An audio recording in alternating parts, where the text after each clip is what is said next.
ಅಲ್ಲ, ಈ ಸೋನು ನಿಗಮ್ಗೆ ಏನಾಯಿತು ಅಂತ ಮೊನ್ನೆ ಕಾನ್ಸರ್ಟಲ್ಲಿ ಯಾರೋ ಕನ್ನಡ ಹಾಡು ಹೇಳಿ ಅಂತ ಹೇಳಿದ್ದಕ್ಕೇ ಕನ್ನಡ ಕನ್ನಡ ಕನ್ನಡ ಅದಕ್ಕೆ ಪೆಹಲ್ಗಾಮಲ್ಲಿ ಈ ಥರ ಆಗಿದ್ದು ಅಂತ ಹೇಳ್ತಾರಲ್ಲ.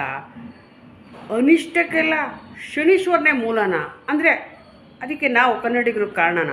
ಅಲ್ಲ, ನಾವೇನು ಕೇಳ್ತಾ ಇದ್ದೀವಿ, ನಮ್ಮೂರಿಗೆ ಬಂದು 10 ವರ್ಷ ದುಡಿಮೆ ಮಾಡಿ ಮನೆ ಕಟ್ಟು ನಿಮ್ಮ ಮಕ್ಕಳನ್ನ ಇಲ್ಲಿ ಓದಿಸ್ತಾ ಇದ್ದೀರಲ್ಲ, ಒಂದು ಬೇಸಿಕ್ ಬನ್ನಿ ಹೋಗಿ ಊಟ ಆಯ್ತಾ ತಿಂಡಿ ಆಯಿತಾ ಅನ್ನೋಷ್ಟು ಕನ್ನಡ ಕಲಿತು ನಮ್ಮ ಭಾಷೆಯಲ್ಲಿ ವ್ಯವಹಾರ ಮಾಡಿ ಮತ್ತು ನಮ್ಮ ಭಾಷೆಗೆ ಅಲ್ಪ ಸ್ವಲ್ಪ ಮರ್ಯಾದೆ ಕೊಡಿ ಅನ್ನೋದಷ್ಟೇ ನಾವು ಕೇಳ್ಕೊಳ್ತಾ ಇರೋದು. ನೀವೇನು ರಿಸರ್ಚ್ ಮಾಡಿ ಜ್ಞಾನಪೀಠ ಪ್ರಶಸ್ತಿ ತೊಗೊಳ್ಳಿ ಅಂತ ನಾವು ಕೇಳಿಲ್ಲ, ಕೇಳ್ಕೊಳ್ಳೋದು ಇಲ್ಲ. ಆದರೆ ಅದನ್ನು ಹೋಗ್ಬಿಟ್ಟು ಅಲ್ಲಿ ನಡೆದಿರೋದಕ್ಕೆ ಲಿಂಕ್ ಮಾಡಿದ್ರೆ ಏನು ಕತೆ ಗುರು? ಹೆಂಗೆ ಏನಾಗಿದೆ ಅಂತ ಗೊತ್ತಾಗ್ತಿಲ್ಲ ನಿಜವಾಗ್ಲೂ. ನೀವು ನಿಜವಾಗ್ಲೂ ಪ್ರಶ್ನೆ ಮಾಡಬೇಕಾಗಿರೋದು ಯಾರನ್ನ?